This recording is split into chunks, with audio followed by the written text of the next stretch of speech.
Okay, it's time to fix this. So step one to fixing this is going to be repairing the damage to the plywood that was directly underneath where the buck converter failed. So this area here, I've sort of cut away the tarp around it just to sort of see how far out it goes. But it's mainly isolated to this area here. So there is a little bit here too. I'm gonna take some sandpaper and just sort of clean this up and sort of see, what is actually damaged wood and what isn't. Obviously this is damaged, but I just want to make sure that some of these other areas, when you start sanding them, that you get clean wood underneath right away and not, charcoal underneath. And then once I have that figured out, then I'll try to sort of develop a plan as to how to patch this up. Okay, so I've kind of sanded that out, and it's I was wondering about this section over here, but there actually wasn't that much damage there, so I don't really know that I'm too worried about this. There is a little bit of a divot there, but it's probably not even a 16th of an inch. So once this is recovered again, I don't think that's a problem. There's still lots of good wood in there to screw to. This area though, as well as this area here, there was quite a bit of the plywood that was burnt away in that. So I have some, I would say that's probably, you can see the grain direction on this one is going this way. And then you can see just here where it's starting to go the other way. So it went through the first ply of the plywood and then part of the second, just in this area that was right under where these wires were hanging down from that buck converter. And then also on this side, you can see the grain where I've sanded is still going the same direction as this. So we're not even all the way through the ply on the surface there in this area. So I'm thinking what I'm going to do is I've got a scrap of like 1/4 inch plywood that I'm just going to make a little patch for this area, and then I'll router the plywood out in the same size as that patch and glue it in so that we have like a flat surface here again. And then just cover it over with I've got some 1/8 inch rubber to replace this tarp stuff. And then we'll just cover this entire wall again with that. And then that should give me a good surface to start putting the equipment back up again once I have the replacement parts for what got ruined. I also there was quite a bit of like smoke billowing out of this. It's kind of like collected on the ceiling of this compartment up here. So I have some odor eliminator cleaner stuff that I got for our gym when I renovated our gym in the house. I had put horse stall mats in there for the gym, but I didn't air them out outside, so there was quite a bit of a rubber smell that was coming from that room, and so I originally got it for that. But I think that it will do a good job sort of washing the inside of this cabinet out, hopefully reducing some of the smell in here at the same time, but mainly just washing off some of the soot and stuff that's in here. Okay, so I've got my little 1/4 inch piece of leftover plywood cut here to fit into this area here.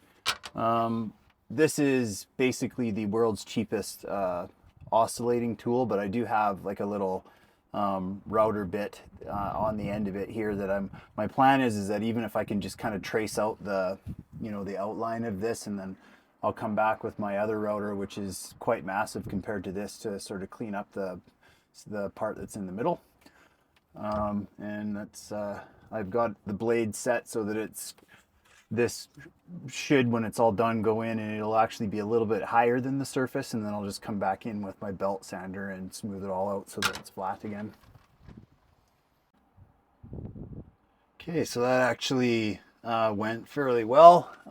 It turned out actually that just using my big router was a lot easier than that little crappy one that I had with a 1/4 inch flat bottom bit on it. But I've got my 2 patches in here now, covering up where all that burning was, and the router took the material away from where the burnt areas were and then around it so that I could put this in and it would glue nice and flat to the good plywood that was below the burning, and then here too. And then I took my belt sander with an 80 grit belt on it, and went to town on it to bring this all back in line. I've got a nice flat surface again. The rest of this stuff here is, I don't think, a big deal. There's still lots of really good wood there. I'm not gonna bother fixing any of the rest of it because it's pretty much flat underneath there anyways, and this is all going to be covered. So the next step is going to be to finish cutting out all this tarp, removing some of the components in this corner here, and then taking that 1/8 inch rubber membrane and covering all this back up again, so that we've got a new surface to start rebuilding after our little disaster happened. Okay, so this is the stuff that I have purchased to put back up over top of the plywood here. It's rubber. It's a rubber mat. It's an 1/8 of an inch thick, which is obviously a lot thicker than the sort of the tarp material that used to be up here. But I think it'll be good. Should look good. It'll be stronger than the tarp. I did debate carpet as well, actually, for this, just in case we ever wanted to, move any of the components that are on here. The holes that are left behind would be a little bit less visible, but this stuff was fairly inexpensive, and I'm thinking that it'll also offer a little bit of shock absorption from traveling down the road for the components that are on it. It smells like rubber too, which I thought might also help with not really like eliminating the burnt wire smell, but just kind of replacing it with a different one that's not so reminiscent of what happened here. But actually, even just since I've been in here repairing this and cut the burnt wood out and sanded it all down and was routering and stuff in here, it smells a lot more now like a construction site and less like a tire fire. So that's good. But anyways, I'm just gonna go ahead and I've cut this piece to 66 inches and a quarter, which is basically what it is from corner to corner. And I've got some double-sided tape that I'm hoping will help me sort of hold it in place, and then I'll run some screws along the top. I've got some adhesive for underneath, and then I believe that I'm gonna have to have a little sort of skiddy strip to finish the bottom part as well. Okay, there we go. It actually took a lot less of this than I was expecting. I was at the hardware store, and as per usual, I didn't measure the area before I went down there, so I didn't have the slightest idea how many square feet this was. So I got 2 rolls of this stuff just in case. I didn't even end up needing 1 roll. So at some point in the future, I'll have a trip back to the hardware store to return the other one. But I think that this is going to work just fine. I don't have any of the stuff that I need to sort of rebuild, what used to be in this area here. But I do have basically everything that I need to probably get the 12 volt side of things working again. I can reattach all this stuff and the battery shut off and everything. I've got the battery charged up that used to be in this little corner here, and originally I thought maybe the battery was going to be no good, just because of what that controller had said, reading like over 20 volts. So I thought, I mean, and that was going the other way, like into the buck converter. And when I tested the voltage on that battery after I pulled this out, it was like 0.4 of a volt or something. Like, it was so low that it was like off the charts bad. So I wasn't expecting it to recover, but it took about, I have a really good snap-on battery charger that supports lithium iron phosphate technology that Stacy, my wife, got me for my birthday, I think. Anyways, it took about 3 days, but what do you know if that really good battery charger didn't bring that battery back to life? So I have ordered a replacement one anyway, just because I really had no expectations that was going to be able to save that battery, but I'm pleasantly surprised that it has. And I guess now what I'll do is I'll just have a couple of them in here, double the storage capacity, and there can't be anything wrong with that. So next step, I think for today, since I'm missing a lot of parts for the inverter stuff, is, I mean, I could probably hang the inverter, I guess, today, but mainly I think I'm going to focus in this corner here, and get the 12 volt stuff back online so that we can at least get the fridge going again, and I can feel like I have at least somewhat accomplished making this trailer work at least as good as it did when we got it, before I got a hold of it and wrecked everything. So that's, I'm gonna go get prepared and start putting that together. Okay, so I've started getting stuff sort of bolted back up in there. I haven't bolted up the kill switch yet, but I've got the big bus bar and the small bus bar in there, and I'm not sure how much of I think most of the wiring that was in this corner wasn't affected, so I think I have all the wiring that should just bolt back up to hooking that battery up again. I also at one point thought that perhaps the little crappy solar controller that came with the trailer was maybe to blame as to why that battery wasn't charging up properly, before I realized that the buck converter had been destroyed and was slowly destroying itself more. So that's, I like the Victron stuff. It's really good stuff. This one is one of the smart solar ones, so it'll connect to my Bluetooth app as well.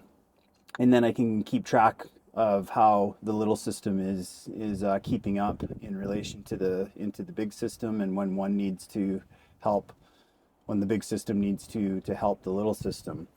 But I'm not doing that right now because my wife has just brought me a delicious wrap to eat for lunch.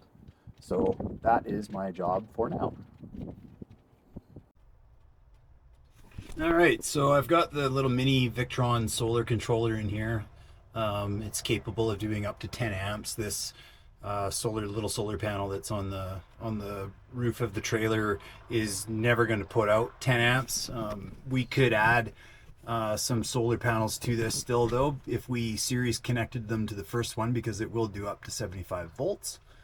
The Bluetooth capability of this, I really like it. The Victron stuff, like I said before, it's really good quality stuff. There's Victron solar equipment installations all over YouTube when you're researching solar installations in RVs or houses or whatever. Anyways, I've got it all just kind of roughed in for now. Like I mentioned before, I think I'm gonna include that other battery into this and just double the amount of storage that we have. So that's going to involve changing the way that I had this mounted in here a little bit, and then also it's going to change. I'm not sure like how long these wires are going to need to be and stuff like that. I'm going to run out of wire anyway because I used almost all of it up to build all this the first time. So on Tuesday or Wednesday, which is in a couple of days here, I should have restocked on wire so that I've got enough to kind of do this properly. I had mentioned in the last video too, I think, that I was gonna put in a bus bar system on this side as well, which probably I'll put above this solar controller here, and then that way the little tiny screws that come with these, there's not much length on them. I don't have enough of the longer ones to do 2 batteries that I had pillaged from my odds and ends collection there. So the bus bar, I think, is going to be extra important now, because then I can just kind of this stuff that would be piled up on the batteries themselves can just kind of come up to the bus bar up here, and everything can have its own spot, and it'll be nice and neat and tidy. And then we can try to have everything kind of pushed back into that corner and out of the way, so that we still have this location here for I'm hoping that the generator will still fit in this area, despite the fact that this battery is going to have to be on its side now instead of sticking up and down. But I think it'll be okay, and even if it doesn't, we'll figure something out, and we'll just store something else here and put the generator in the pass-through, or who knows what. But there's always a way to fix these things. So I'm just gonna let that run now for the indefinite future. The fridge is running right now. It's been off for a period of time while this was all kind of buggered up, but you can see that we're pulling 6.2 amps out of this little battery right now, because the fridge was left off to the point that it's warm, and so now it's getting caught back up again. This little solar panel here is producing 50 watts. So I'm wondering actually if they give you a 100-watt panel up there and not a 50, because it seems unusual that we're getting the whole 50 out of it, especially today, because the sun is out, but it's by no means a like a perfect solar day. But at any rate, the charging current that's coming out of it is 2.9, close to 3, which once it starts entering the battery at the 12 volts down from the 18-ish, it's putting a solid, I don't know, mid 3s or something into it. We're pulling about 5 or 6 though, because of the fridge. So the fridge at the moment is causing the system to run at a deficit. The solar panel is not keeping up to the fridge, which I didn't really care about that, because of the fact that once this system is all back together, we still have the big system to keep this one going. But I do find it a little bit funny that Forest River, when they put these things out, this is what they call their juice pack system that's up there with that little weenie controller that was in here previous to the upgraded one. And the reason that they put the juice pack system into these is because it automatically comes with the versions of this Sabre fifth wheel that come with the DC powered fridge. So if the fridge, when it's cooling off, is pulling 6 amps and is occasionally kicking in here and there to sort of maintain the temperature. Plus you've got your lights, you've got your whatever going on top of that. There's literally no possible way that little panel up there would be able to maintain your battery without being at, a fairly considerable deficit day by day. So if you were just using the two 6-volt battery setup that, a lot of people use, I don't know how many days you'd get running your fridge, especially if you were in a campsite that didn't have a whole bunch of sun. But I mean, you'd definitely be on borrowed time. There's no way that that little panel up there could ever in a million years run the fridge for an indefinite amount of time, even if you were parked in the middle of a field. with perfect solar conditions all the time. You'd, I mean, maybe it would run the fridge then, but you'd have to be careful with lights and basically anything else that was going to use your battery too.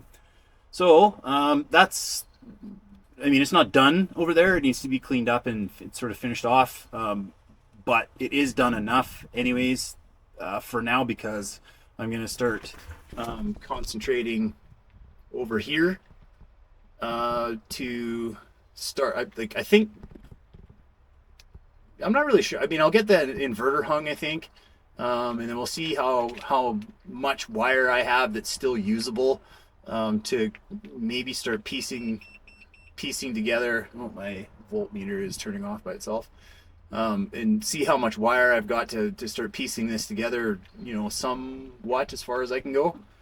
And then that'll be it for today. Thursday will be the next time I guess I can jump back in this, and hopefully everything that I need to finish it should be delivered by then. And I can start sleeping again at night because everything in here will be working.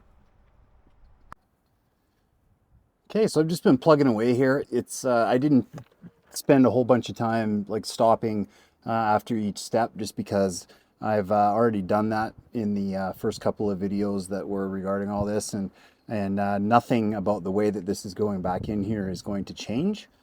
But I do have the inverter back up on the wall. I have the first shunt in and the positive fuse.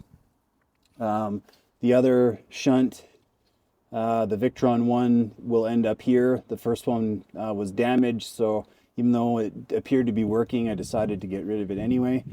The balancer is back on the wall. The bus bars are in. And unfortunately, I ended up having to run another 50 amp wire through from the breaker panel, because the last like 6 or 8 inches or whatever of this wire was pretty fried and melted from the heat coming off of that converter as it failed. And when I went to cut all that damaged wire off and went underneath the storage pass-through to see if I'd left myself enough slack in the mechanical area there to sort of pull that 6 or 8 inches back through, the answer to that question was no, I did not.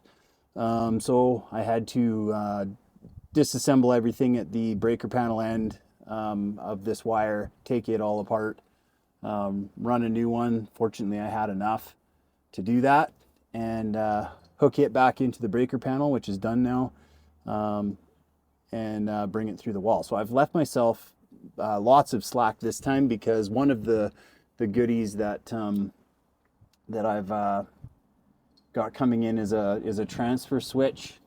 So once that transfer switch arrives, I'll be able to get back underneath there and reconnect the shore power that's currently just sitting in there dead underneath in that mechanical area too.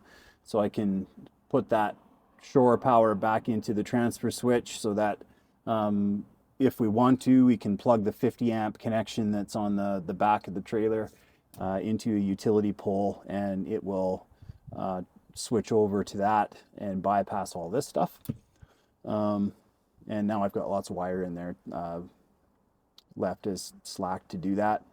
I still have to hang the wire and everything, but I mean, as far as today is concerned, I think that's about all I can really do. I don't have any more 8-gauge wire. A lot of the 8-gauge in the sort of area where that buck converter was pretty melted, and although it probably was, some of it was functional, I didn't trust it. Plus it looked not so good, so we're going to tear all that out and put in some new stuff. This system here has been working reasonably well all day. It's been crummy weather today, so the charging ability of that little tiny panel on the roof is not doing a whole heck of a lot for us today, but it is working. Like I said, I've shut the DC off to the trailer now because it's after 6 o'clock and I'm going inside for the night, and there's literally no possible way that that the fridge is going to run overnight with a little bit of battery capacity that's in that one battery until we can get the rest of this finished and be able to supplement that little battery from the big system if it gets behind. I'm also looking forward to getting that other battery because that'll give us twice as much capacity, which should help a lot too. So that's it for, I don't know, I guess I'll call this part 4. I don't know, the last video was basically a what the heck went wrong video. It's not really part of putting it back together again, but that's it for today. See you for hopefully what will only be a part 5, and then we're back up and running again.